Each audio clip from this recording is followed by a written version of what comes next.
Hello hello, সবাই কেমন আছো? আশা করি ভালোই আছো। মিমসের এই যে মজাদার মিমসের রিভিউ, এইটা নিয়ে আবার চলে এসেছে। ঠিক আছে, চলো এই পর্বটাই চলতে থাক। দারুণ দারুণ হাস্যকর মিমস দেখে তার রিভিউ দিচ্ছি, তার রিয়াকশন কিরকম হবে কি না হতে হবে সেই নিয়েই এই পর্বটা। চলো দেখতে থাকি, সাথে থাকো, চ্যানেলটা সাবস্ক্রাইব করো। চলো দেখা যাক।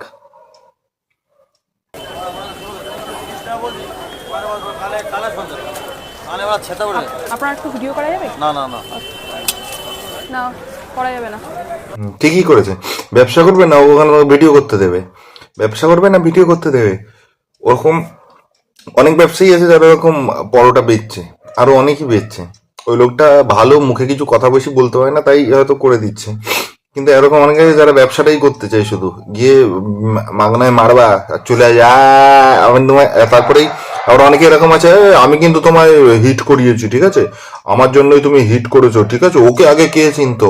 আরে ওকে আগে কে চিনতো? শুধু তোমার জন্য হিট হয়েছে। ওর যদি জিনিসের ভালো দাম না থাকে তাহলে কে যাবে? ওই যে ডিজে ডিজে ডিজে 400 কোটি ভ্যালু নাকি 10,000 কোটি ভ্যালু, আরেকটা ছিল সে কোমর বেঁধে ঝগড়া করতো বাপ মা সবার সাথে, বাপের সাথে সে কুত্তের মতো ব্যবহার করতো, ছিল না একজন? গেছে তো ফুটে। আর এই যে না বলেছে সেটারও একটা রিলস বানিয়ে ছেড়ে দিয়েছে। এই যে না, মুখের ওপর না, আরে না, এটা ওর, এটা তোর বেইজ্জতি সেটাও বোঝেনি, এটা যে ওর বেইজ্জতি সেটাও বোঝেনি, মুখের ওপর না বলেছে সেটারও রিলস বানিয়ে ছেড়ে দিয়েছে। যেখান থেকে বাচ্চে যেমন ভাবে হয়েছে, একদম ঠিক হয়েছে, মুখের ওপর না। আর উচিত বলতো ভাগ জ্ঞান থেকে, মেয়ে গেছে বলে কিছু বলতে হয়, ছেলে গেলে হয়তো বলতো ভাগ জ্ঞান থেকে, একদম ঠিক হতো। পুরো সেজে গুজে রেডি হয়ে গেছে, ঠিক আছে, একবারে করবে বলে। আমরা বাংলাদেশি বলে আমাদেরকে থেকে নিচে হইতেছে 100 করে, কিন্তু যারা ইন্ডিয়ান তাদের জন্য মাত্র 30 টাকা, 50 টাকা না, 50 টাকা। 30। তো ঠিকই। প্রথম কথা হচ্ছে দুটো জিনিস ভুল বলেছে। বাংলাদেশিদের জন্য 100 টাকা, বাংলাদেশিদের জন্য না, বাইরে যে কোনো কারুর জন্য, ইন্ডিয়ান বাদে, ভারতীয় না হয়ে বিদেশি হলেই 100 টাকা। বাংলাদেশিদের জন্য আলাদা কোনো স্পেশাল ইয়ে নেই। বাইরের দেশে, বাংলাদেশটা কি তোমরা কি ভারতের অংশ? আলাদা হয়ে গেছো তাহলে ভারতীয় না তোমরা? তোমরাই তো বিভিন্ন রকম দাও, ভারত যাদের মামা বাড়ি দেশ ছাড়ো তাড়াতাড়ি, স্লোগান ফোগান তো দিচ্ছ। তাহলে ভারত যাদের মামা বাড়ি দেশ ছাড়ো তাড়াতাড়ি, তাহলে ঘুরতে এসে তো করলে হবে না? ভারতীয়দের জন্য 30টা ফ্রিতে করবে, আমাদের দেশের জন্য আমাদের জন্য ফ্রিতে করলেও করবে, তাহলে তোমাদের কি অসুবিধা? তোমাদের মাগনায় ঢুকতে দেবে নাকি? বাংলাদেশিদের জন্য, বাংলাদেশের জন্য 100 টাকা না, অন্য যে কোনো বাইরের দেশের জন্যই 100 টাকা। বাংলাদেশ হোক, নেপাল হোক, ভুটান হোক, পাকিস্তান হোক, বাংলাদেশের জন্য 100 টাকা না, 1000 টাকা করলেও ঠিক হতো। একদমই দেখতে হলে দেখো, নইলে চা বয়কট করো, ভিক্টোরিয়া বয়কট করো, আসতে হবে না। 100 টাকা দিয়ে দেখতে হবে না, বয়কট করো, ভিক্টোরিয়া বয়কট। আমাদের এখানে তো ওরকম হয় না, কেউ লুট করে নিয়ে যায়, ওই আপুর অন্তর্বাস নিয়ে গিয়ে, এটা আপুর এই চেয়ার, রিক্সা ভাড়া করে চেয়ার মাছ নিয়ে চলে যায় না, আমাদের এখানে ওইসব হয় না। তো সেই জন্য আমাদের 30 টাকা কম পয়সায় ঢুকতে দেয়। আর তোমরা তো গুন্ডা, চোর চোর ছিনতাই, সব ছিনতাইবাজ সব, সেই জন্য এখানে করতে হলে একেবারে পোঙার মধ্যে গুলি করে দেবে, বুঝবে তখন। था। इस वीडियो जरा ध्यान से देखो।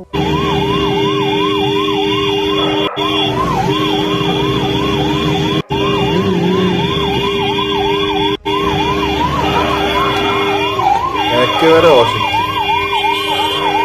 अगर मैं उस एम्बुलेंस ड्राइवर की जगह होती तो उसकी इस हरकत की वजह से उसके बारे में ना सोचते हुए अपनी गाड़ी निकालती। बट अच्छी बात यह है कि केरला की ट्रैफिक पुलिस ने इसके ऊपर 2.5 लाख रुपए का चालान जारी किया है। এখানেই উচিত ছিল একেবারে ওকে ধাক্কা দিয়ে, ও গাড়িটার পেছনে ঘাপাত করে একেবারে অ্যাম্বুলেন্স দিয়ে ধাক্কা দেওয়া, দিয়ে চলে যাওয়া, একেবারে এটাই উচিত ছিল। গাড়ির পেছনে অ্যাম্বুলেন্স দিয়ে একেবারে ঘাপাত করে ধাক্কা মেরে চলে যাওয়া উচিত ছিল।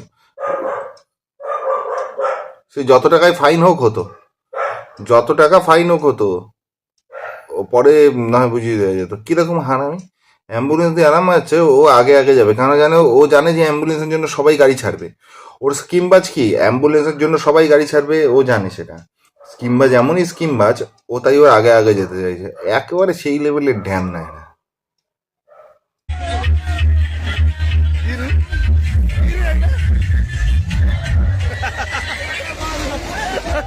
ইয়া! আমাদের এখানে এরকমই হয়, আমরা করব ভাসান, পুরো একেবারে ভাসান ড্যান্স ভাই। এই আর্টিস্ট সত্তাটা যে কত লোক কত রকম ভাবে নাচতে পারে, সেটা আর্টিস্ট সত্তা যে প্রতিজনের ভিতর আমাদের একটা করে আছে, যে কোনো ভাসানে, যে কোনো রাজ্যের যে কোনো পুজোর ভাসানে ইয়েতে আমরা এটা বুঝিয়ে দিই ভাই। কেউ আমাদের আটকাতে পারবে না। ইয়া কেউ কেউ এক্সপেক্ট করতে পারবে না এরম এরম মুভ দিয়ে দেবো আমরা। রাস্তায় শুয়ে একবার এরম চিত হয়ে শুয়ে সে নাগিন হোক, আর উপরে দুদিকে পা দিয়ে কেউ এরম বিন বাজাচ্ছে, কি রাস্তায় ভোল্ট খেয়ে গেল, রাস্তায় ভোল্ট খেয়ে গেল। আমি এমনও দেখেছি ভাই নাচতে নাচতে নাচছে নাচছে এই লেনে ধরো ভাসান যাচ্ছে তো আমাদের এখানে দুর্গাপুজো, ওখানে এই লেনে যাচ্ছে, ওই লেনটা ফাঁকা, কন্ট্রোল করছে, ওই লেন দিয়ে অটো যাচ্ছে, নাচতে নাচতে অটোয় গিয়ে উঠে পড়েছে, অটোয় উঠে পড়েছে, উঠে নিজে ভেসে এলো। এরকমও দেখেছি। এটা আমরা নাচবো, আমাদের আর্টিস্টত্বকে তোমরা মারতে পারবে না। আমরা কি মুভ করব না দেখলে কেউ চিন্তা করতে পারবে। নতুন নতুন মুভ, একদম নতুন নতুন মুভ। আমার রাস্তা এখন 2 ফুট চওড়া নেব আমি। হ্যালো হ্যালো হ্যালো,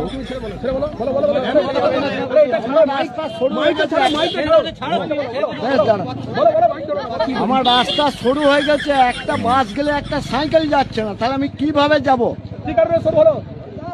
সেটা কোম্পানির লোক জানে। রাস্তাটা কাজ করতে গিয়ে রাস্তা উঁচু করতে গিয়ে শুরু হয়ে গেছে। হ্যাঁ, থ্যাংক ইউ, অসংখ্য ধন্যবাদ। Thank you. প্রথম কথাই সকাল সকাল অবরোধটাকে কে ডাকলো? এত সকালে অবরোধ কে লাগলো? 2টোর সময়। কাকা কালকে যে খেয়েছে, খেয়ে এখনো কাটেনি, উঠে চলে এসছে। চুল দেখেছো কাকা? পুরো একেবারে দাঁড়িয়ে গেছে, পুরো চুল দাঁড়িয়ে গেছে, কিন্তু কাকার একেবারে যে চুলফুল আসছে তা না, পুরোটা নামেনি। তার মধ্যে ইয়েস থ্যাংক ইউ ওকে।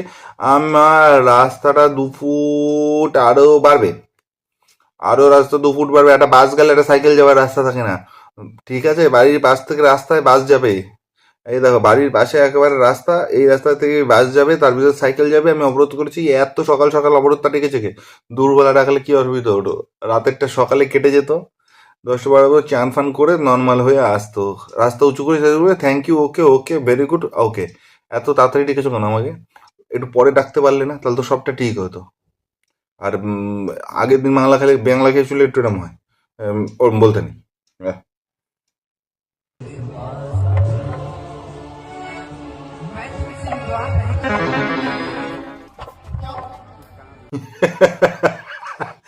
এখানে নাটক চলছে পেছনে, এবার নাটকের লোকেরা মনে হয় সবার থেকে টাকা পয়সা নিয়েছে। কেমন হারামি ও! নমস্কার সবাই টাকা দিচ্ছে, ও টাকা নিয়ে নিয়েছে, ও টাকা নিয়ে নিয়েছে। বলছে প্রসাদ তো দিলে না, আমি তাই টাকা নিয়ে নিলাম। প্রসাদ দিলে না বলে আমি টাকা নিই, আমার এটারই দরকার ছিল তাই আমি এটা নিয়ে নিয়েছি। ও ভাবছে সালা কি মালে, হ্যাঁ এ কি মাল, কি মালো সালা, টাকা নিয়ে নিলি। কিছু বেশি কিছু বলতে পারছেন, ওর এলাকায় এসছে সালা টাকা নিয়ে নিলি, এ তো আমার চেয়ে এ কোন লেভেলের জিনিসপত্র নিয়ে ঘুরছি। कृपया अपना प्रश्न पूछिए। नमस्ते प्रधानमंत्री जी, मैं मनन मित्तल डीपीएस बैंगलोर साउथ से बोल रहा हूँ। मुझे आपसे एक प्रश्न है। ऑनलाइन पढ़ाई करते वक्त बहुत सारे डिस्ट्रैक्शंस होते हैं, जैसे कि ऑनलाइन गेमिंग वगैरह वगैरह, हम इससे कैसे बचें? ये स्टूडेंट है क्या? একদম ঠিক কোশ্চেনই করেছে ভাই। যে কেউ দেখে তাই বলবে, যে কেউ দেখে তাই বলবে ইয়ে স্টুডেন্ট কে বলছে, বলছে ও কি স্টুডেন্ট? তার মানে ওর কোশ্চেনটা শুনে জিজ্ঞেস করছে ও কি স্টুডেন্ট? ঠিকই তো ভাই। শোনো ভাই, স্টুডেন্ট হলে কারো এত তাড়াতাড়ি টাক পড়ে না, হালকা হালকা মানে টাক পড়ার আগের জায়গায় চলে যায়। কিন্তু এরকম তেল চৌকি পড়ে গেছে ওর মাথায়, তেল চৌকি, ঠিক আছে? পুরো তেল চৌকি পড়ে না লোকের মাথায়, ওর মাথায় পুরো তেল চৌকি পড়ে একেবারে একাকার কাণ্ড হয়েছে। দেখে বোঝা যাচ্ছে যে ও স্টুডেন্ট না, দেখেই বোঝা যাচ্ছে স্টুডেন্ট না। আবার এমনও হতে পারে হয়তো ভিত মজবুত করতে করতে উঠেছে, কি 7-এ 2, 8-এ 3, 9-এ 2, 10-এ 2, 11-এ একবার, কিংবা 11টা স্কুল থেকে করে দিয়েছে, 11-এ একবার, 12-এ 2বার, ফার্স্ট সেমিস্টারে, তারপর কলেজের সেমিস্টারে একবার 2বার করে, এরকম 7-8 হয়ে গেছে, 8 বছর। তাহলে হতে পারে, তাহলে ও স্টুডেন্ট হতে পারে, নইলে একদম কি ওই নাকি এটা পুরো আলটা প্রো দিয়েছে। যাই হোক, ভিডিওটা ভালো লাগলে চ্যানেলটা অবশ্যই সাবস্ক্রাইব করো, সাথে থাকো, লাইক কমেন্ট শেয়ার করো। Thank you.